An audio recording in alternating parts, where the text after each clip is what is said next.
Welcome to Zoe Stories. Paid to be a girl. What happened next shocked me.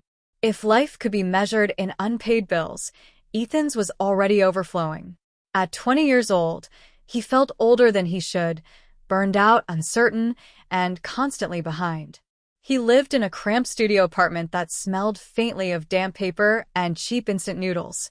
The noise of the city outside, honking cars, distant music, the muffled laughter of people with easier lives, only reminded him how far he'd drifted from the version of himself he'd once imagined becoming.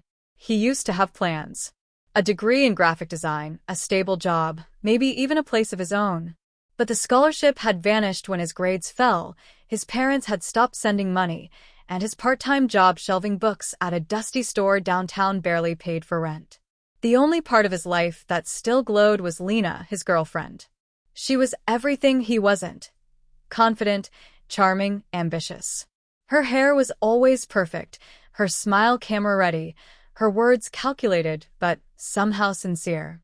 She had thousands of followers on social media who adored her makeup tutorials and lifestyle vlogs. When Ethan was with her, the world seemed brighter, though he often felt like a background extra in her story. One rainy evening, he found himself sitting on her sofa, nervously sipping tea while she edited a video on her sleek laptop.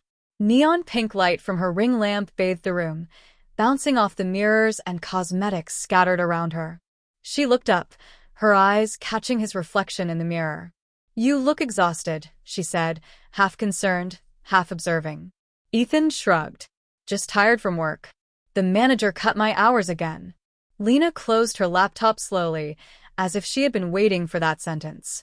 "You know, I might have a way to help with that." He looked up, hopeful but wary. "You've said that before." She smiled mysteriously. "No, this time I mean it. There's a project I've been offered, something that could help both of us. You just have to keep an open mind." Her tone softened, almost conspiratorial, and she sat down beside him. Ethan smelled her perfume, vanilla mixed with something sharp and floral. It always made his chest tighten a little. "Okay," he said. "What kind of project?" Lena tapped her phone, and the screen lit up with a pitch deck. "Be Her for a Day," written in bold pink letters across a clean white background. Below it, photos of smiling men awkwardly wearing makeup and dresses. "It's for a brand collaboration," she explained. "They're doing this gender experiment, guys experiencing what it's like to be a girl. I pitched them the idea that my boyfriend could do it. They loved it." Ethan blinked at the screen, unsure if she was joking. "Wait, you want me to what, dress up as a girl? For a video?" She nodded eagerly, eyes sparkling. Yes, just for a week. "I'll handle everything, makeup, clothes, styling, filming. They'll pay you $2,000. It's easy money and honestly, you'd be doing me a favor. I promise them something authentic." Ethan laughed weakly. "Lena, I can't. I'd look ridiculous." "You said you needed money," she reminded him softly. "And it's just acting. You're not becoming anyone. You're helping me with content. You'll get paid, I'll get exposure, and it'll be fun." Her voice had that persuasive lilt that always broke through his hesitation. Still, the idea made his stomach twist. The thought of people online watching him in a dress, painted with makeup, it felt humiliating. But then again, humiliation didn't sound so bad compared to eviction. He stared at her screen again. The number, $2,000, glowed brighter than anything else. "1 week," he asked. Lena grinned, sensing victory. "1 week. I'll even do all the work. You just follow my instructions." He rubbed the back of his neck, anxious. "What exactly would I have to do?" "We'll start small," she said. "Makeup tutorials, outfit challenges, posture training. I'll teach you how to walk, talk, and act like a girl. The audience will love watching the transformation. You'll be anonymous at first anyway. I'll use a stage name for you." He frowned. "A stage name?" Lena bit her lip mischievously. "Something cute, maybe Evelyn." He couldn't help but laugh. "Evelyn? That's random." "You don't like it?" she teased. "Come on, it suits you. You have soft features. With a bit of contouring, trust me, people will be shocked." Her eyes glowed with excitement, And he realized this wasn't just content to her. She wanted to shape something or someone. Him. He hesitated for a long moment, his thoughts swirling. His pride told him to walk away. His fear of being broke told him to agree. In the end, desperation always won. "Fine," he said finally, his voice barely audible. "I'll do it." Lena's face lit up with delight. She threw her arms around him and kissed his cheek. "You won't regret this, Ethan. You're going to be amazing. Just wait till you see what I have planned." That night, back in his apartment, Ethan couldn't sleep. He kept imagining himself sitting in front of her camera, wearing something feminine, people laughing in the comments. But another part of him, the quiet, curious part, wondered what it would feel like to be seen differently, to hide behind a new identity. He stood before his cracked bathroom mirror, touching his face as if studying someone else's reflection. He didn't look particularly masculine. Maybe she was right. Maybe makeup could change everything. The mirror fogged from his breath as he whispered, "Evelyn," testing the name that wasn't his. It didn't sound as foreign as it should have. When he finally lay down, he dreamt of light and color, of hands brushing his hair, of a voice saying, "You'll be perfect." And somewhere, behind that whisper, he heard a faint laugh, Lena's laugh, sweet and promising, but edged with something he couldn't yet recognize. Control. Ethan arrived at Lena's apartment on Saturday afternoon carrying a nervous energy that he couldn't hide. The elevator ride up felt endless. Each floor ding was another reminder that he had agreed to something he didn't fully understand. When she opened the door, she was already in production mode. Camera stands in the corner, soft lights glowing, outfits draped neatly across the couch. The air smelled faintly of rose water and hairspray. "You made it," she said brightly, as if he were late for rehearsal. "Ready to meet Evelyn?" He forced a grin. "Guess so." She laughed and guided him inside. "Relax. It's just clothes. Think of it like trying on a costume." On the table, he noticed boxes labeled foundation, wig, heels. His name, Ethan, was written on a sticky note above them, then crossed out and replaced with Evelyn in Lena's looping handwriting. Something about that casual correction made his stomach tighten. She began with the basics. "Stand still," she said, circling him with a tailor's tape. "I need your measurements." Her tone was businesslike, but every so often she gave a small smile of encouragement, like a director reassuring her lead actor. He raised his arms, feeling exposed as the tape slid around his chest, waist, hips. "Perfect," she murmured. "You're slimmer than most guys think they are." When she turned to the clothing rack, he caught a glimpse of pastel colors, soft pinks, cream blouses, a pleated skirt, a light cardigan. They looked harmless enough until she held one up to his frame. "This should fit nicely. Try the skirt first." Ethan hesitated. She sensed it immediately and softened her voice. "It's okay. No one's judging you here. We're just telling a story." In the bathroom, he stared at the skirt for a full minute before pulling it on. The fabric brushed his legs, strange and light. When he stepped out, Lena's expression brightened. "See? Not so bad." Next came the blouse. Then the wig, a shoulder-length chestnut brown, styled into gentle curls. She adjusted it carefully, tucking stray strands behind his ear. "Tilt your chin a little." Perfect. When she applied the makeup, the room fell quiet. The rhythmic brush strokes, the faint hum of the ring light, her calm concentration, everything felt oddly intimate. He tried not to move as she traced eyeliner along his lashes and dabbed blush onto his cheeks. Each touch erased a piece of his familiar reflection. Finally, she stepped back. "Ready." She spun him toward the mirror. A stranger looked back. The difference was startling. His features, so plain before, had softened into something almost delicate.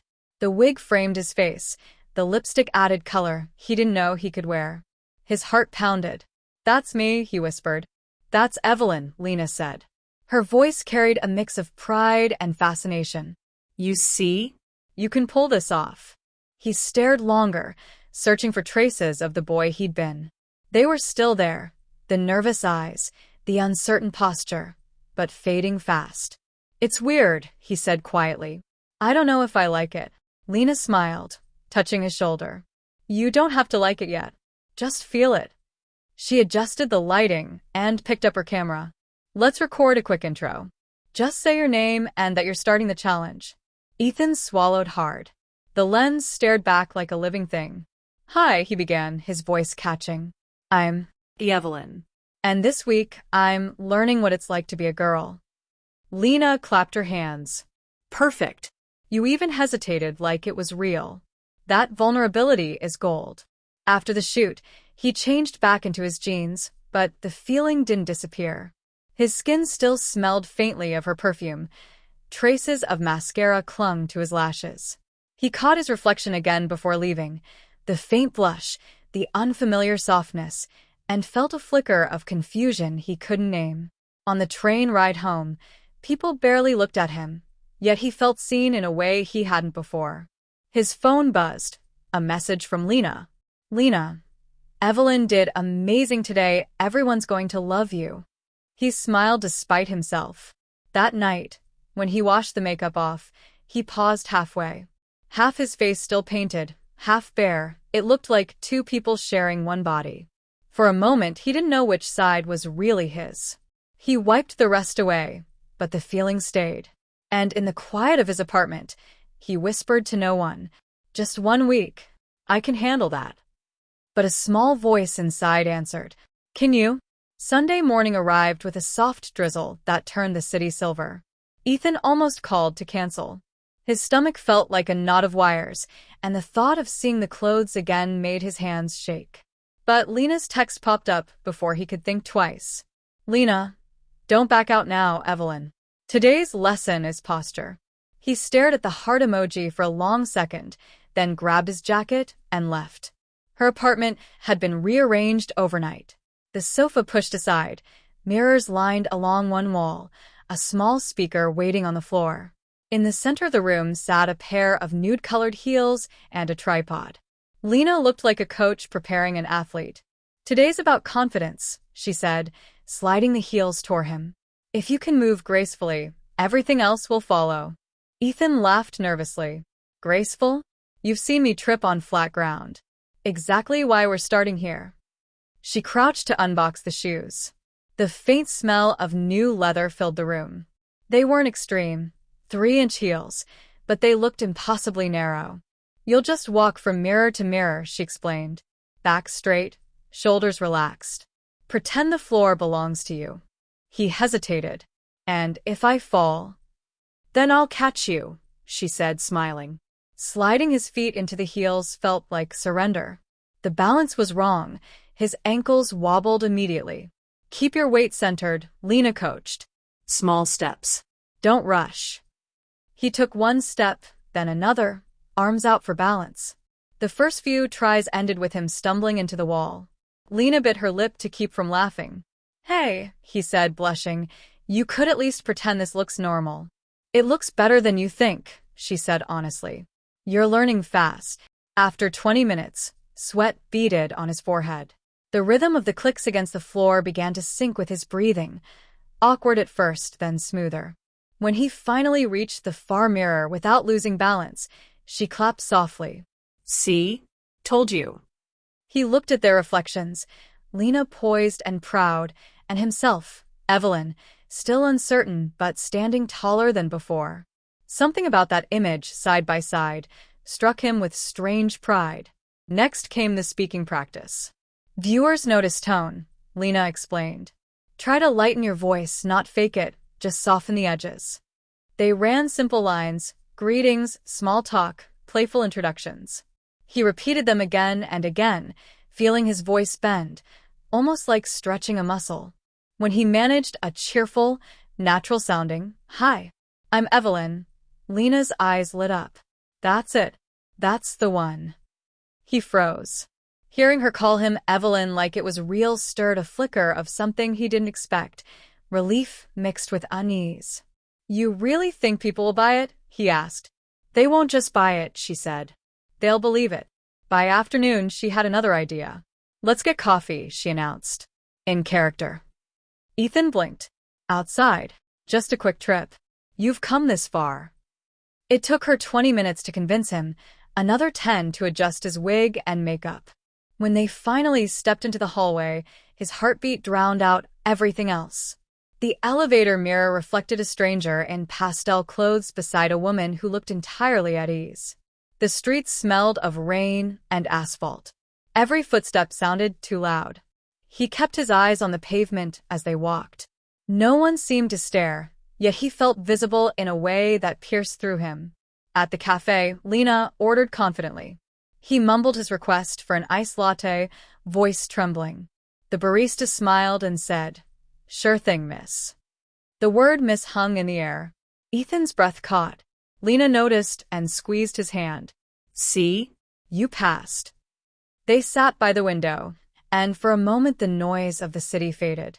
Watching people move past, he realized none of them cared who he was pretending to be. The disguise, the anxiety, the hours of practice, they mattered only inside his own head. Something loosened inside him. That evening, Lena uploaded a short clip. Ethan, no, Evelyn, taking those first careful steps in heels, smiling shyly at the camera. The caption read, "Day 2, progress already. Proud of my brave volunteer." The video hit 5,000 views in a few hours. Comments poured in. "He looks adorable. Can't believe that's the same guy." "Evelyn's glow-up is real." Ethan read them all, heart racing. He didn't know whether to laugh or hide. Yet underneath the embarrassment was a small, undeniable pulse of pride. For the first time in months, strangers were saying something good about him. Before bed, he stood again in front of his bathroom mirror, barefoot now, hair still carrying the faint scent of Lena's hairspray. He practiced a smile, not Ethan's nervous grin, but the soft curve she'd taught him. And in the quiet he whispered the name that now lived between his ribs. Evelyn. It no longer felt like an act. It felt like a door half open. The next morning, I woke up to the sunlight spilling through thin curtains, painting the room in a faint golden hue. For a moment, I almost forgot where I was. The soft sheets, the faint scent of vanilla perfume, and the framed photos of women on the walls reminded me that I was not in my small rented flat anymore. I was in Clara's world now. I sat up, rubbing my eyes, and the events of the last 2 days came rushing back like a storm. The ad, the audition, the transformation test, and the way Clara looked at me last night, her gaze both amused and hungry for control. I felt a chill, not because I was scared exactly, but because something about her made me feel both trapped and seen. Before I could collect my thoughts, the door creaked open. "Morning, sleepyhead," Clara said with her usual teasing tone. She was wearing a fitted black blouse tucked into a pencil skirt, her hair pinned neatly. She looked like she was going to an important meeting, calm, composed, and dangerously confident. "I hope you slept well. We have a big day ahead." I blinked at her. "Big day?" She smiled, setting a cup of coffee on the bedside table. "I told you last night, if you're serious about this job, there's a contract. And a very generous payment." I frowned. "You mean you're actually offering me the position?" She nodded, sitting gracefully on the edge of the bed. "Yes, but not the way you think. You won't be managing numbers, Ethan. You'll be managing an illusion." My stomach tightened. "What do you mean?" "I mean," she said, her lips curving into a sly smile, "you'll be playing someone else. Someone beautiful, confident, poised. A girl I designed. A character for an upcoming project. Her name is Eva." Eva? I repeated. "Yes," she said softly, as if the name itself was magic. "You'll be Eva for the next few weeks. I'll pay you every single day. You'll live here, dress like her, act like her, talk like her. You'll go out in public as her." My eyes widened. "You're serious?" She nodded, sipping her coffee. "Completely. It's a social experiment. I'm documenting the transformation process for a private client. You'll be compensated generously, $5,000 a week." I froze. My brain stuttered on the number. $5,000 a week. That was more than I'd made in months. "Clara, that's insane," I said, though part of me didn't want to refuse. She smiled, crossing one leg over the other. "It's an offer, not an order. But if you accept, You have to commit completely. No halfway measures. Once you sign the contract, Eva becomes your life until I say otherwise. Her tone was calm, but there was power beneath it, a quiet dominance that made my chest tighten. I swallowed hard. And if I say no, then you can walk away, she said simply. But the footage from last night, the recording of your little transformation test, will stay with me. My heart dropped. Wait, you recorded that? Of course, she said coolly. It was part of the evaluation. Don't worry, it's confidential, unless you choose to make me unhappy. I stared at her, speechless. The walls suddenly felt smaller, the room warmer, my pulse pounding in my ears. So, she continued, placing a sleek black folder on my lap. What's it going to be? I looked at the folder. Inside, a printed contract with elegant lettering.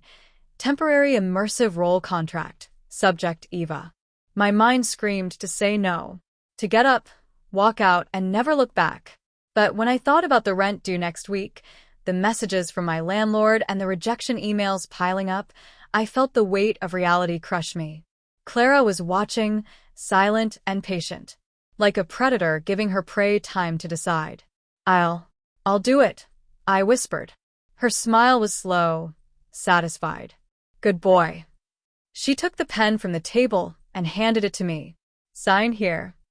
My fingers trembled as I signed my name, Ethan Cole.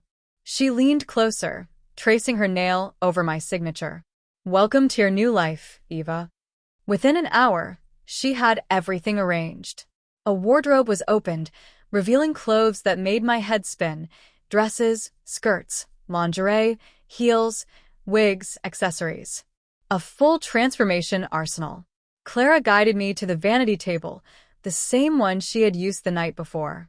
This time it's not a test, she said softly, brushing my cheek with a makeup sponge. It's a beginning.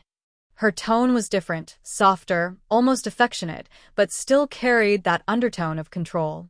I watched in the mirror as she layered foundation over my skin, smoothed eyeliner over my lashes, and added a delicate pink to my lips. She tied my hair back and fitted a wig of silky chestnut strands that framed my face perfectly. Now, she said, standing behind me, say it. Say what? Your name. I hesitated. Clara, this is. Say it, she repeated, her hand resting lightly on my shoulder, a hint of pressure. I looked into the mirror.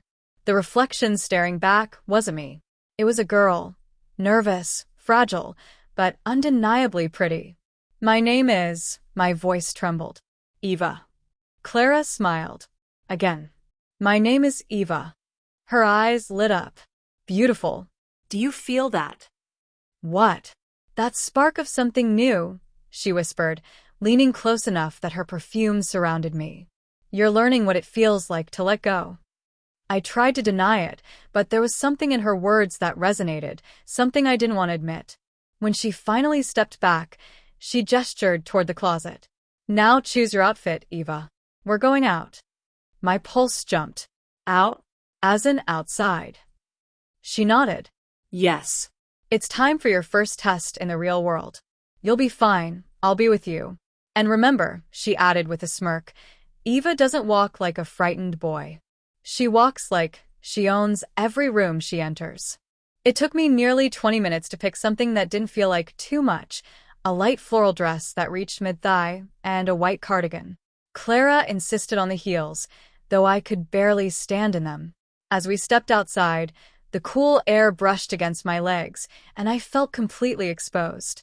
Every step felt like walking through a dream I couldn't wake from, a dream where the whole world could see my secret. Clara walked beside me confidently, chatting as if nothing was strange. People passed by, glancing at us occasionally, but not staring too long. I kept my eyes down, praying no one would notice the trembling in my hands. We stopped at a small cafe. Clara ordered coffee, while I stood awkwardly by her side. When the barista handed me the drink and said, "Here you go, miss," I froze. Miss. The word hit me like a jolt, a strange blend of shock and something else I couldn't define. I didn't correct him. I just nodded and whispered, "Thank you." Clara's eyes sparkled. You see? They believe it already. Maybe even better than you do. I wanted to say it was just luck, that the makeup and dress fooled him. But deep down, a tiny part of me, a part one barely recognized, felt an odd sense of pride. It terrified me. When we returned home that evening, Clara handed me a small jewelry box. Inside was a delicate silver necklace with the letter E. For Eva, she said softly. Wear it. Always. I looked at her, unsure what to say. She smiled faintly.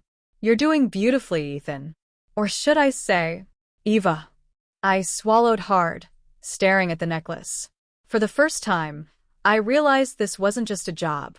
It was a transformation that was already beginning to take root, one I wasn't sure I could undo. And as the mirror caught my reflection again that night, the boy I used to be seemed a little further away. The next morning began differently. I didn't wake up as Ethan. I woke up as Eva. Clara had left a note on the vanity mirror. Good morning, darling. Dress nicely. We're meeting someone important today. See. Her handwriting was elegant, looping, and slightly intimidating, much like her. I stared at the note, half asleep, but something inside me stirred at the word darling. She always used it with purpose, as if to remind me I was being molded into someone softer, prettier, and less in control. The clothes laid out on the chair told the rest of the story. A pale pink blouse with a delicate bow at the collar, a cream-colored skirt, sheer tights, and a pair of nude heels. Even before I moved, I could hear her voice in my head. Eva doesn't hesitate. Eva chooses beauty, even when it hurts. And somehow, that was enough to make me comply. I dressed carefully, fumbling with the buttons, trying not to ladder the tights. My fingers felt clumsy against the soft fabric, my chest tight with nervous anticipation. By the time I finished, the person in the mirror looked even less like me than yesterday. When Clara entered the room, she smiled like a proud sculptor admiring her creation. Lovely, she said, circling me. A few adjustments and you'll be perfect. Her hands brushed over my shoulders, straightening the blouse, tugging at the skirt hem. Then she applied a final touch of lip gloss, tracing my mouth with precise, patient strokes. There, she said softly. Now you're ready to face the world again. I wanted to ask who we were meeting, but part of me didn't dare. With Clara, the unknown was part of the design. We took her car, a sleek silver sedan that smelled faintly of leather and perfume. I sat quietly in the passenger seat, legs crossed as she'd taught me. The skirt felt strange, the tights whispering against my skin every time I shifted. Clara glanced at me occasionally, smirking. You're learning posture, she said. That's good. Every gesture must belong to her. You can't break character now, Eva. Not even for a second. I nodded, too tense to reply. When we stopped, it was outside a modern-looking cafe in the city center. My heart dropped. It wasn't just a meeting, it was another test. People everywhere, glass walls, chatter. There was nowhere to hide. Clara stepped out first, heels clicking smartly on the pavement. Come on, she said, not looking back. I followed, gripping my small purse as if it might anchor me. The breeze caught the hem of my skirt, and for a brief moment, I felt the entire world could see through me, through this disguise, this strange new existence. But no one stared. No one laughed. The people around us just accepted me. We sat at a corner table. A waiter came over, smiling politely. Good afternoon, ladies. Can I get you started with drinks? Ladies. The word sent a strange shiver through me. Not just embarrassment this time. Something deeper, heavier. Clara ordered for both of us, like she always did. 2 iced coffees and the spinach quiche. Then she turned to me, her tone playful. Eva, darling, you're being awfully quiet. Nervous? I forced a smile. A little. Her eyes sparkled. Good. That's human. But remember, you're not Ethan right now. You're Eva. Let her speak through you. I took a breath and nodded. Okay, I'll try. When the waiter returned, I thanked him automatically. He smiled back, and this time his gaze lingered just a little longer than normal. Not uncomfortably, but enough to make me feel it. Clara noticed too. He likes you, she whispered when he walked away. Clara. Don't blush, she teased. Enjoy it. It's part of the experiment. How does it feel? I didn't know how to answer. My pulse was racing, my mind spinning. It felt wrong to enjoy that kind of attention. And yet, for the first time in years, I didn't feel invisible. When the person we were supposed to meet finally arrived, I realized how high the stakes were. Eva, this is Daniel, Clara said as she stood to greet a tall man in his late 20s. He was sharply dressed, confident, charming, with a faint smile that carried both interest and calculation. I stood awkwardly, extending a hand. He took it gently. Nice to meet you, Eva, he said. His voice was smooth, confident. Why you too? I stammered. Clara smirked, but said nothing. They talked for a while about the project, though I wasn't entirely sure what it was. Daniel worked in marketing, apparently connected to the same client Clara mentioned. From the way they spoke, I began to understand that I was being groomed not for a one-time experiment, but for something bigger. A presentation, a role, a persona. And Daniel was here to evaluate if Eva could be convincing enough in public. So, he said eventually, turning his gaze fully to me, how long have you been doing this kind of work, Eva? I froze. Clara's look warned me. Stay in character. I smiled faintly. This is my first project, actually. Clara's been helping me learn. He nodded approvingly. You carry yourself well. There's confidence in your eyes, but a little hesitation in your voice. I swallowed. I'll work on that. I'm sure you will. He smiled again, not cruelly, but with the kind of charm that made it hard to look away. After the meeting, when we got back to the car, Clara exhaled in satisfaction. You did well, she said. Better than I expected. I turned to her. Was that what this was about? Some kind of test? She smirked. Everything is a test, Eva. You're always being watched, especially now. The way she said it sent a chill down my spine. That evening, she invited me to join her in the living room. She had wine, music, and the same self-satisfied air she always carried after a victory. To you, she said, raising her glass, for surviving your first day in public. I hesitated, then clinked mine against hers. As I took a sip, she studied me carefully. You enjoyed it today, didn't you? I looked away. What do you mean? When people saw you, when they called you her, you liked it. I started to deny it, but the words wouldn't come. She leaned forward, her voice low and velvet smooth. It's okay, Eva. You don't have to be ashamed. Identity is a performance. You've just found one that suits you better. I shook my head. This isn't me. It's just part of the job. She smiled knowingly. Keep telling yourself that. The silence that followed was heavy, electric. I could feel her eyes on me, studying every reaction. And beneath that, a growing sense of something I couldn't control, the slow, terrifying realization that the line between pretending and becoming was already starting to blur. When she finally stood to leave, she brushed a hand against my cheek. Tomorrow, she said softly, we'll take it a little further. Further? Her lips curved into that dangerous smile again. A salon appointment. Hair, nails, voice training. You'll thank me later. As she disappeared into her room, I stared at my reflection in the glass of the dark window. Eva's reflection, not mine. The blush on my cheeks, the soft eyes, the small silver E at my throat. I whispered to myself, almost without thinking, who are you becoming? The answer didn't come, but deep inside, I was afraid I already knew. The next day began with Clara standing over me, a mischievous gleam in her eyes and a garment bag slung over one shoulder. Wake up, princess, she said sweetly, tapping my shoulder. We've got a big appointment today. I groaned, shielding my eyes from the morning light. Clara, it's barely 8. Perfect time for beauty, she interrupted. And trust me, Eva, by the end of today, you won't just look like a girl. You'll feel like one. Her tone was light, but her eyes were dead serious. I sat up slowly, dread knotting in my stomach. What do you mean? She unzipped the garment bag and pulled out a soft pink sundress with a fitted waist and a flowing skirt. Beneath it were nude heels, a delicate pearl necklace, and a light cream cardigan. "You're coming with me to a salon downtown," she said matter-of-factly. "Full treatment. Hair, nails, brows, skin, the works." My pulse quickened. "Clara, that's too much. I thought this was just an experiment," she finished for me. "It is. But if you're going to play Eva convincingly, you need to be her.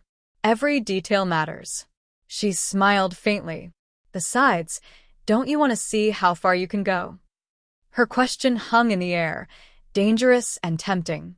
I didn't answer. By the time we reached the salon, my nerves were in full revolt. It was one of those high-end places where everything gleamed: marble floors, mirrors framed in gold, and soft classical music playing in the background. The smell of hairspray, perfume, and polish was thick and intoxicating. Clara placed a firm hand on my back as we walked in. "Smile," she whispered. "You're Eva now. No fear." A woman at the front desk greeted us warmly. "Welcome back, Miss Clara." "Oh, and who's this?" "This," Clara said proudly, resting her hand on my shoulder, "is my cousin Eva. She's new in town, and I thought she deserved a full makeover." The receptionist smiled at me. "Oh, how lovely. We'll take good care of her." Her words made my heart skip. Her.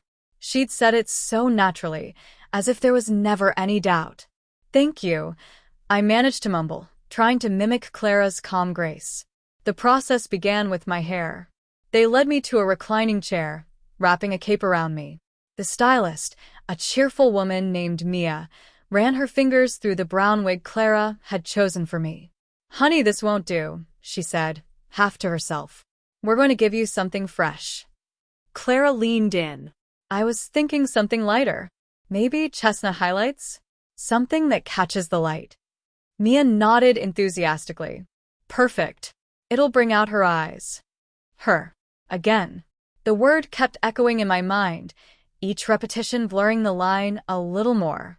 The next hour was a blur of sensations: warm water, the tug of brushes, the scent of shampoo. Every now and then, I'd catch my reflection mid-process, foils in my hair, face framed by salon lights. I looked ridiculous, but also, strangely, I didn't. When they finally dried my hair, I barely recognized the person in the mirror. Soft waves framed my face perfectly. My features looked gentler somehow. Feminine. Clara clapped her hands. "You look stunning, Eva."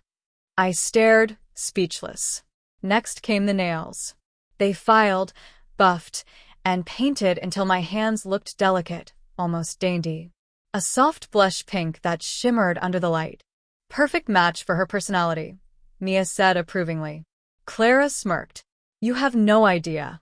Then came the part one dreaded most: makeup and skincare. They applied creams, powders, and tinted foundation until my skin looked flawless. My lips glowed soft coral. My lashes curled upward dramatically. When it was done, Clara guided me to the main mirror. "Go on," she said softly. "Look at her." I hesitated, then lifted my eyes. The reflection staring back wasn't Ethan, not even close. It was Eva, completely realized. Smooth skin, shining hair, soft eyes framed with perfect lashes. My breath caught in my throat. For the first time, I didn't see a disguise. I saw someone believable. Someone alive. Clara stepped behind me, her hands resting lightly on my shoulders. "Now," she whispered, "tell me what you see." I don't know," I admitted, my voice trembling. "Yes, you do." I swallowed. "I see her." Clara smiled faintly, meeting my eyes in the mirror. "Good. Because she's real now." Her tone was almost tender, almost. But underneath, I could feel the satisfaction in her voice. She wasn't just teaching me how to act. She was building something. Something that belonged to her. Afterward, she insisted we go shopping, to celebrate your rebirth, as she called it. Everywhere we went, people treated me like I belonged. Doors opened, smiles followed, compliments came easily.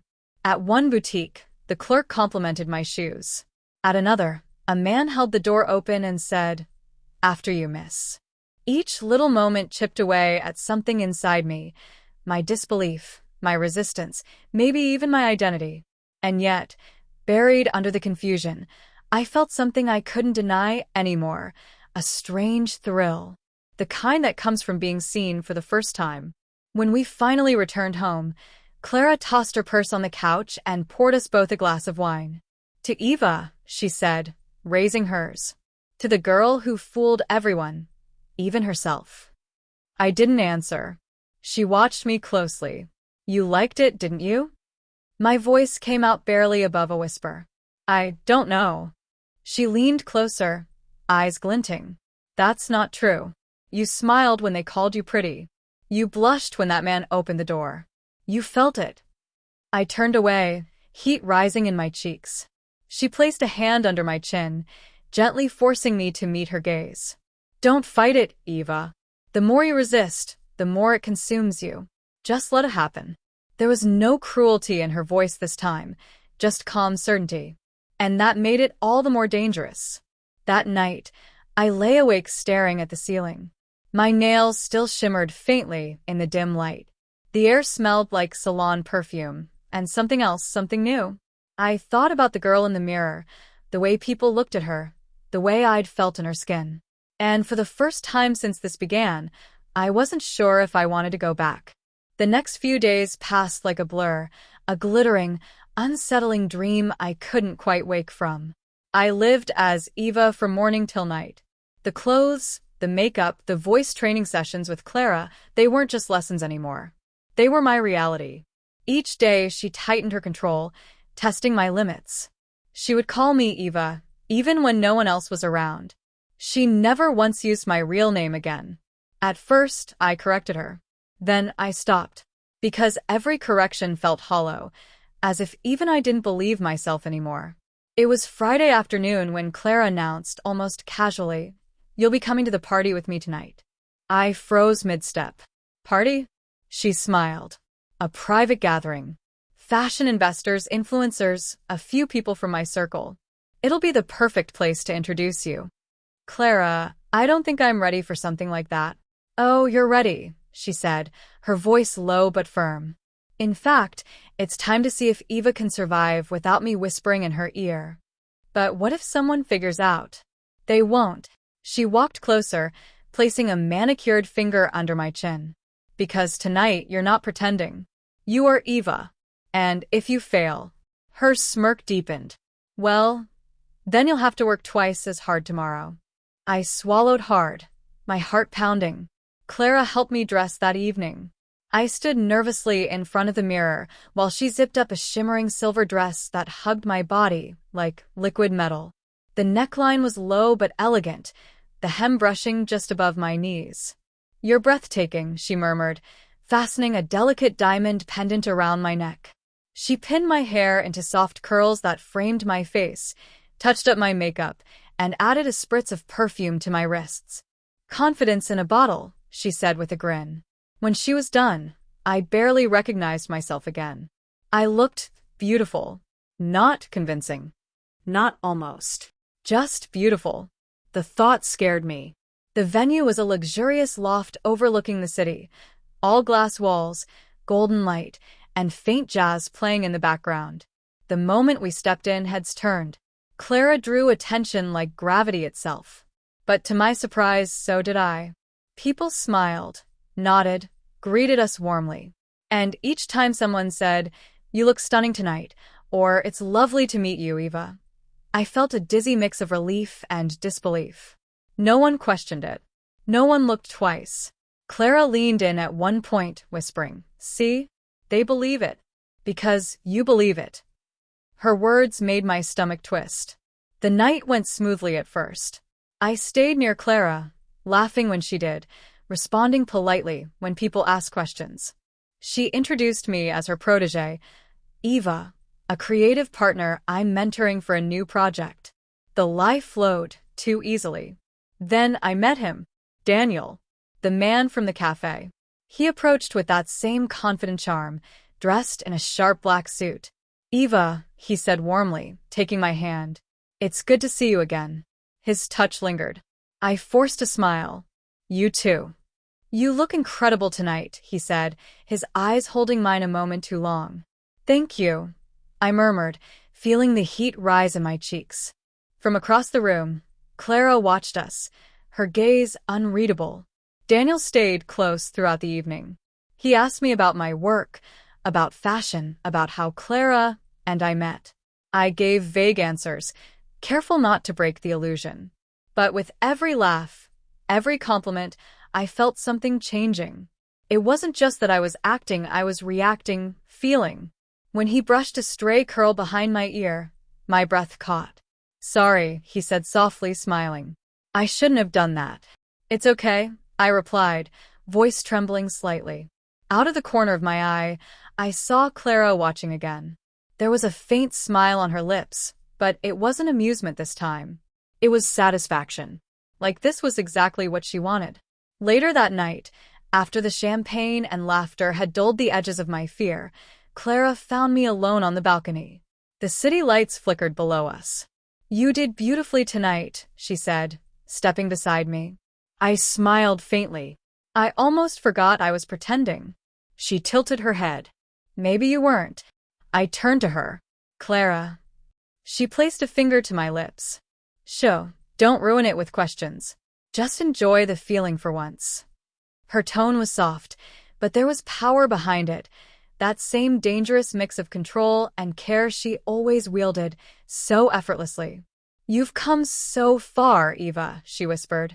You're not the nervous boy I met 2 weeks ago. You've become someone else. Someone captivating. Her hand brushed my arm lightly, the touch lingering. For a split second, I thought she might kiss me, but instead, she leaned close and whispered, Be careful with Daniel. I blinked. What? He's observant. And if he looks too closely, he might see the cracks. Before I could respond, she turned and walked away, her heels clicking softly against the floor. The drive home was silent. Clara seemed lost in thought, her usual confidence replaced by something colder. When we got back to her apartment, I finally asked, Why did you bring me there? Really? She poured herself a glass of wine, swirling it lazily. Because I needed to see if you could handle it. Handle what? Being her without me.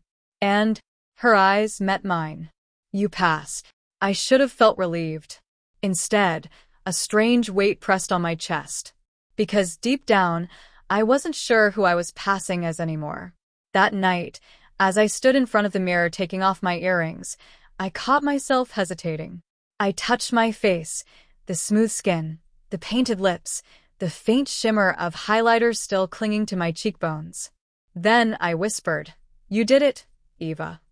The voice that answered in my head wasn't mine. And that scared me more than anything else. The morning after the party felt different, quieter, heavier. I woke up late, sunlight filtering through the sheer curtains, glinting off the vanity table still cluttered with last night's lipstick and perfume. My reflection stared back at me from the mirror, makeup smudged, curls undone, but still undeniably her. Eva. I should have felt relief that the night was over, that no one had discovered me. Instead, all I could think about was him. Daniel. The way he smiled when I laughed, the way his eyes searched my face, as if he saw something worth remembering. I told myself it was all part of the act, that he was charmed by the illusion, not the truth. But deep down, a part of me whispered a different fear. What if even I didn't know the difference anymore? Clara was already up, sitting on the couch with her laptop open, hair tied back, a cup of black coffee in hand. She looked every bit the composed woman she always did, calm, precise, untouchable. Good morning, sleeping beauty, she said without looking up. Morning, I muttered, my voice hoarse. You were the highlight of the night, you know, she said. Everyone kept asking about you. About Eva, you mean? She finally looked up, smiling faintly. Eva is you. You just don't want to admit it yet. I frowned. Don't start. I'm not starting anything, she said, shutting her laptop. I'm just stating what's obvious. She stood and walked toward me, her heels clicking softly. You played your part perfectly. You were graceful, confident, even alluring. That wasn't an act. That was instinct. Her words sank into me like ice. Clara, I said quietly, sometimes I don't even know who I am when I look in the mirror anymore. She smiled, but it wasn't cruel this time. It was something deeper. Then maybe it's time to stop fighting it. I spent the afternoon trying to distract myself, helping Clara organize her fashion samples for an upcoming shoot. But every time I caught my reflection in a glass surface, the soft blouse, the painted nails, the faint scent of perfume, I felt that same pull again. That same confusion. When my phone buzzed, I almost dropped a box of fabric swatches. Daniel, had a wonderful time last night. Would love to see you again. Dinner? I froze. Before I could even think, Clara's voice came from behind me. Who's that? I turned quickly. No one. She smirked. Lying doesn't suit you, Eva. It's Daniel, I admitted. He asked me out. Her eyes narrowed slightly, then softened. And what did you say? I didn't answer yet. She set down the folder in her hand and walked closer. Then here's your test. I blinked. Test. Yes. She smiled. Say yes. Go with him. Alone. What? Clara, that's insane. What if he figures it out? She cut me off. Then maybe you'll finally see who's stronger, your fear or your illusion. Her tone was challenging, but beneath it, I heard something else. Curiosity. She wanted to see how far I'd go. That evening, I stood in front of the mirror again, the same mirror that had seen me break, rebuild, and blur. I wore a deep burgundy dress this time, with delicate gold hoops and soft waves in my hair. My hands trembled slightly as I applied my lipstick. I could hear Clara's voice echoing in my head. You are Eva. Maybe for tonight I was. When I arrived at the restaurant, Daniel was already there, waiting by the entrance. His eyes lit up the moment he saw me. Wow, he said, smiling. You look incredible. Thank you, I murmured, hoping my voice didn't shake. The evening started innocently enough. We talked about music, travel, and the chaos of city life. He was charming, too charming. And yet, for all my caution, I found myself relaxing, even laughing genuinely. He made me forget. Forget the fear, the pretense, the layers of disguise. For those moments, it felt real. Halfway through dinner, he leaned in slightly. Can I ask you something personal? My stomach tightened. Sure. You seem different from most people I've met, he said softly. There's something guarded about you. Like you're afraid to let people see the real you. The words hit harder than he could ever know. I forced a smile. Maybe I just like keeping things private. He nodded slowly, his gaze never leaving mine. I get that. But you don't need to hide from me. I looked away, heart pounding. If only you knew. After dinner, we walked by the waterfront. The city lights shimmered across the water like scattered stars. The air was cool, and the silence between us was comfortable. Then it happened. He stopped walking, turned toward me, and said quietly, Can I tell you something? I looked up. What? I haven't stopped thinking about you since that night at the cafe. Before I could respond, he stepped closer, close enough that I could feel the warmth of his breath. My pulse raced. Daniel, And then he kissed me. It was soft at first, hesitant, searching. My mind screamed, pull away, but my body didn't listen. Because for that one stolen moment, I wasn't pretending. I was Eva. And the world, every doubt, every fear, vanished. When he finally pulled back, he smiled gently. Sorry, I shouldn't have done that. I was breathless. No, but it's okay. We stood there for a few more seconds, silent, the night pressing in around us. I didn't know what scared me more, that he had kissed me or that I didn't want him to stop. When I returned home, Clara was waiting, as if she'd known exactly when I'd walk through the door. Well, she asked, arms crossed. I froze. Well, what? Her lips curled slightly. Did you kiss him? My silence was enough of an answer. Her expression flickered, amusement, jealousy, something else entirely. Then she said softly, So, you crossed the line. What line? The one between pretending and becoming. I stepped closer, angry now. You wanted this, didn't you? You pushed me into it. I wanted to see what you'd do, she replied calmly. And now I know. Her eyes darkened. You liked it. I opened my mouth to protest, but no words came out. Because she was right. And in that terrifying silence, I realized something. This was no longer about disguise or revenge or lessons. This was about identity, about desire, about losing myself in a version of me that felt too real to deny. That night, I couldn't sleep. I lay awake staring at the ceiling, Daniel's kiss replaying in my mind over and over again. And then, another thought crept in, Clara's voice from earlier, calm and certain. You liked it. I turned toward the mirror across the room. Eva stared back. Her eyes glimmered with confusion and longing. And somewhere deep inside, I heard my own voice, faint, distant, fading. Who are you becoming? The next morning the apartment felt too bright. Light poured through the blinds, slicing across the living room and catching the glitter of last night's discarded earrings on the coffee table. Every sound seemed loud. The coffee machine hissed like it was judging me. The clock ticked in slow accusation. I hadn't told Clara that Daniel had texted again.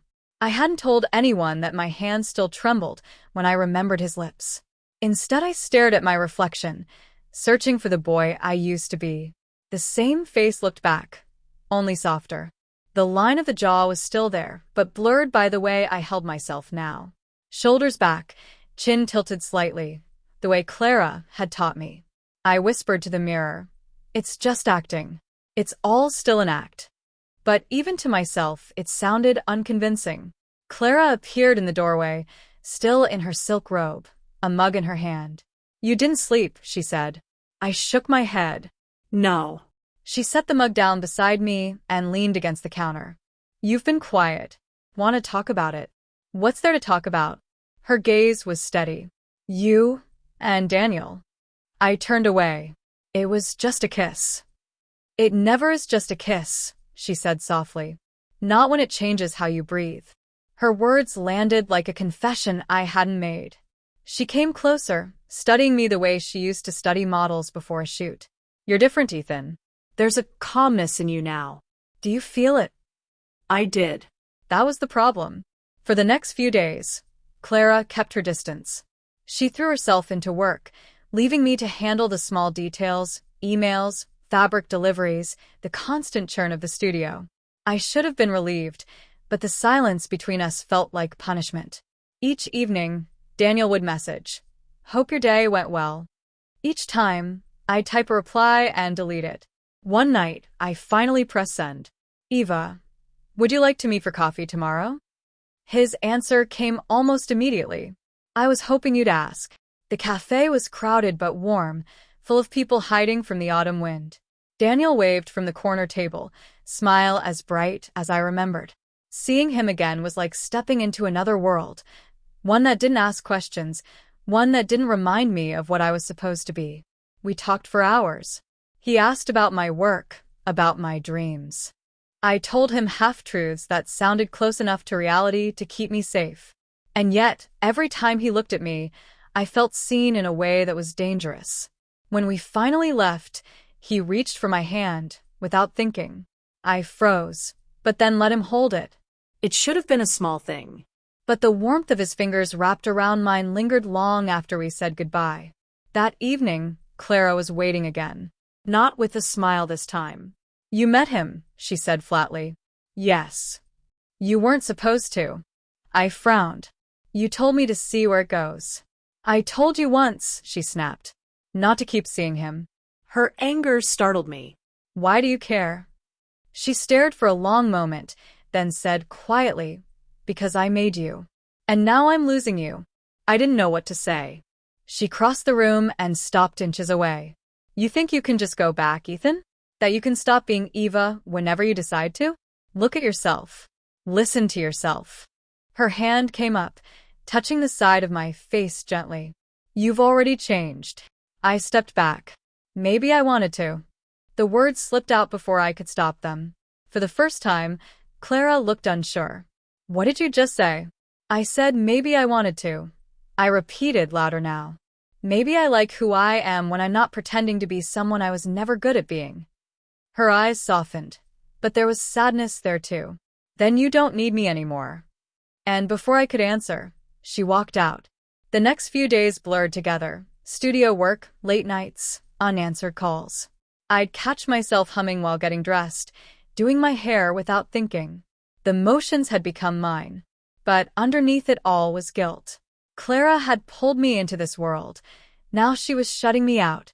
When Daniel texted again, I said yes before thinking.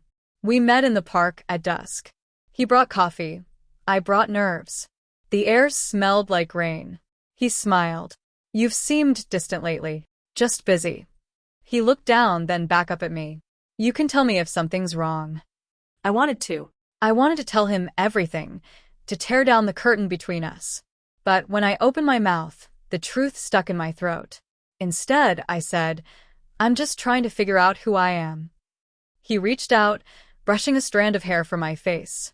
Whoever you are, I like her. The words hit like a wave, simple, kind, devastating.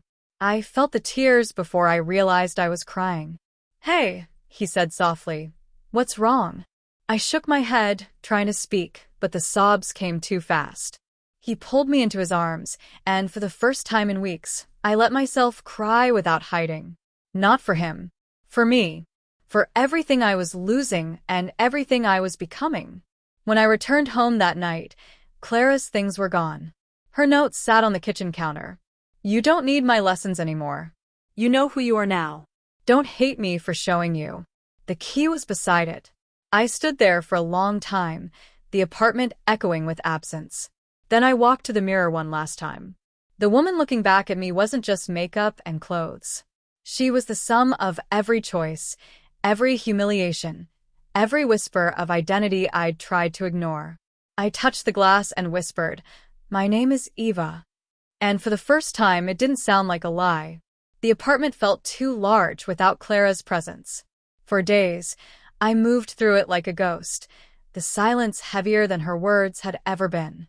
The faint scent of her perfume still lingered on the curtains, the kind that stayed in the air long after the person had gone. At first, I told myself I'd pack her things, maybe call her, maybe explain.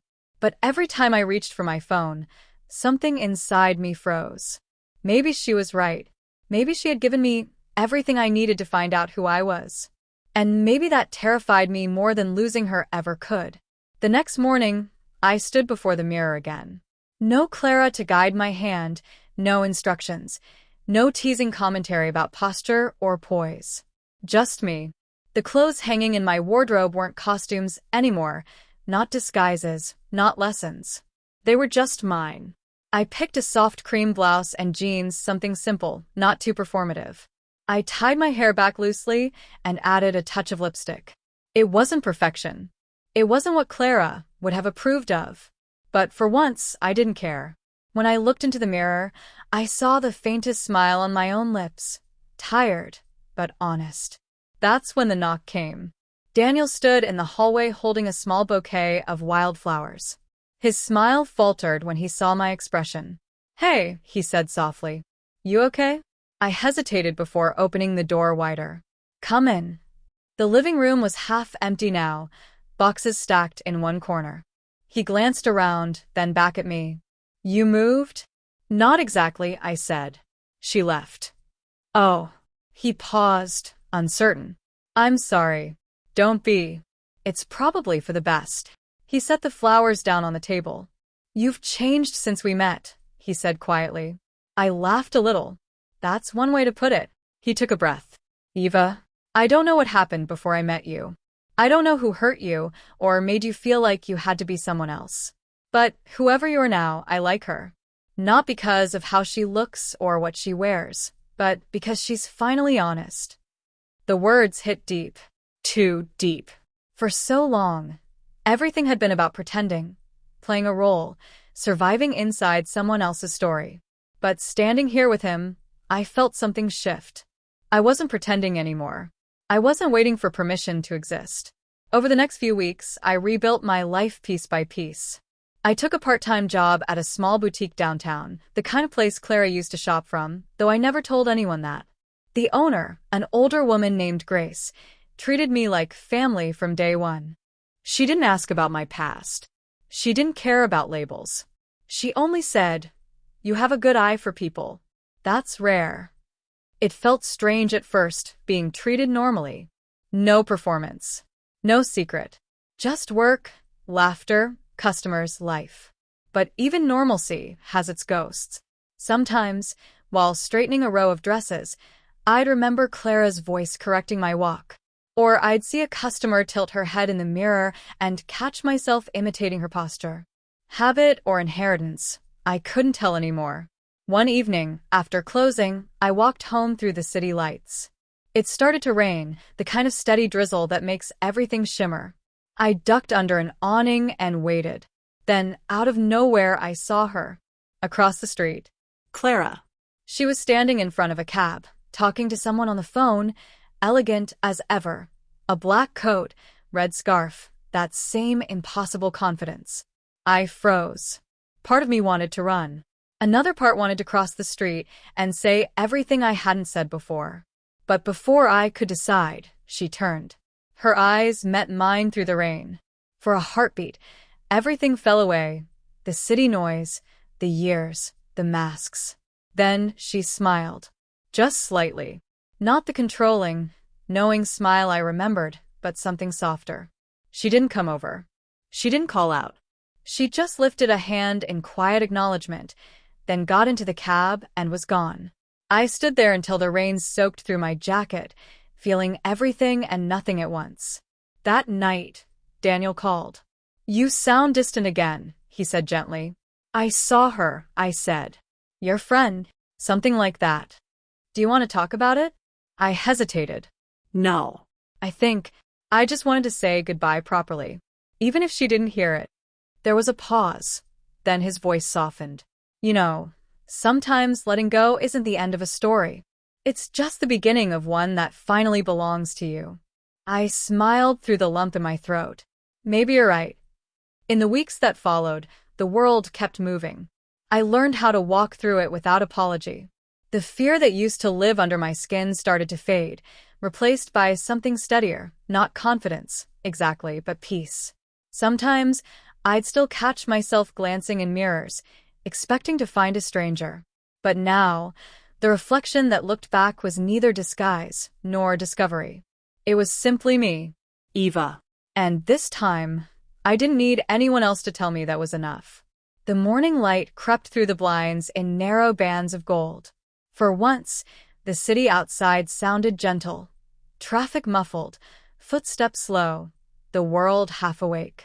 I sat by the window with my coffee, watching people drift past below, each one absorbed in their own quiet story. It had been months since I'd seen Clara on that rainy street. The boutique had become my rhythm now. Early mornings arranging displays, lunch breaks spent sketching new designs, evenings closing the register while Grace hummed old jazz tunes. Life had evenness again, yet a small ache remained, a sense that something unfinished waited just beyond the calm. One afternoon, while reorganizing scarves, Grace appeared at my shoulder. "There's a customer asking for you," she said with a small smile. Said her name is Clara. The sound froze me. My fingers tightened around the silk. "She's outside." Grace nodded toward the front window. "She looks nervous, if that helps." It didn't, but I nodded anyway. Clara stood near the entrance, raincoat draped over one arm, hair shorter now, streaked with honey-brown highlights. When our eyes met, she exhaled softly, half relief, half apology. "Hi," she said. "Hi." For a long moment, neither of us moved. Then, she gestured toward the cafe across the street. "Can we talk?" I hesitated, then untied my apron. "Okay." The cafe was nearly empty. We took a corner table by the window, the same place Daniel and I had once sat. She folded her hands around her cup. "You look good," she said. "Different." "I guess I am." She nodded, eyes tracing the rim of her coffee. "I owe you an apology. For everything I did, how I pushed, how I made it about control when it should have been about care." I listened in silence. I thought I was helping you discover confidence, she continued, but I was really chasing my own reflection in you. It was selfish. Her voice cracked on the last word. I swallowed hard. You taught me a lot, Clara. Some of it hurt. Some of it saved me. I don't know how to separate the two anymore. She looked up then, eyes glossy. Maybe you don't have to. We were both trying to become people we could live with. For the first time, I saw her not as the woman who shaped me, but as someone just as uncertain, just as human. We sat like that for a while. No anger, no defense, only the quiet sound of rain tapping against the glass. Finally, I said, I forgive you. She let out a shaky breath. You shouldn't have to. Maybe not. But I want to. When we parted outside, she touched my arm lightly. You found yourself, Eva. Don't let anyone take that away again. I won't. She smiled, a real smile this time, and walked into the crowd until the colors of her coat blended with the city. Weeks passed. Daniel and I met often now, never rushing, never labeling. He knew fragments of my story, enough to understand without demanding more. One evening, we sat on a park bench, watching the sunset wash the sky in coral and gold.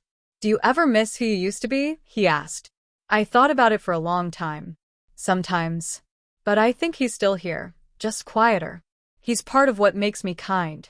Part of what reminds me where I started.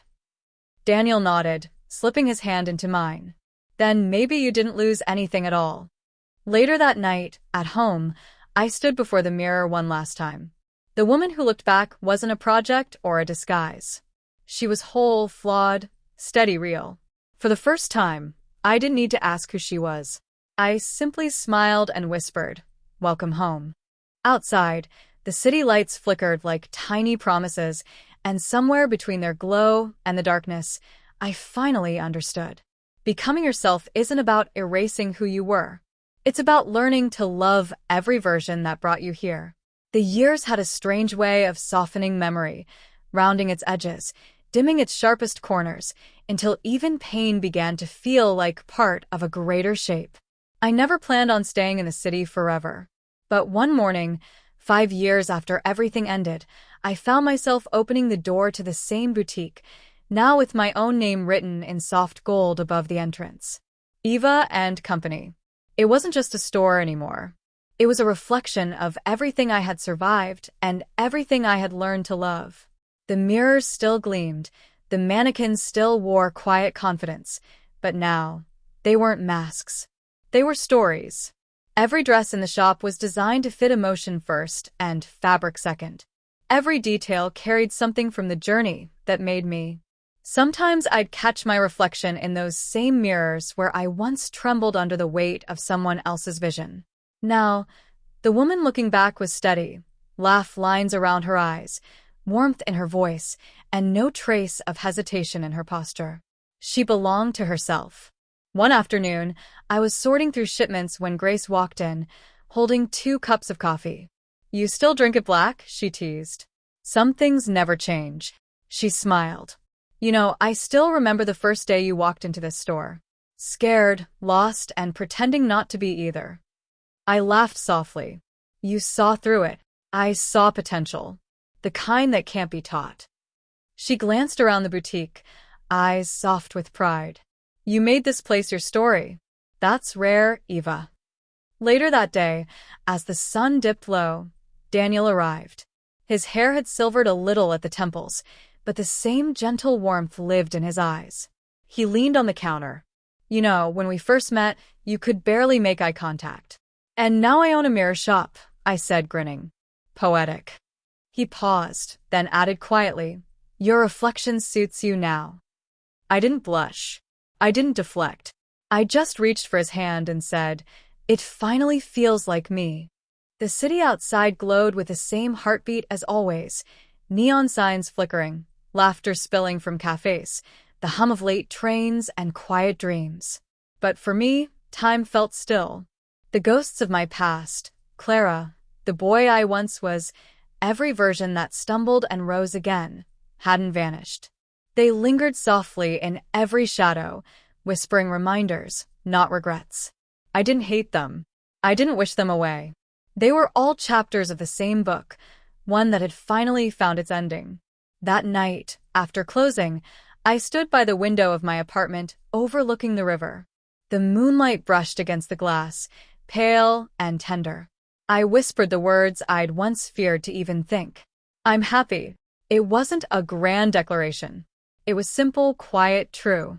Before turning off the lights, I caught one last glimpse of myself in the mirror by the door. The reflection smiled, not a stranger's smile, not a mask, not a performance. Just Eva, light years away from where she began. And finally, exactly where she was meant to be.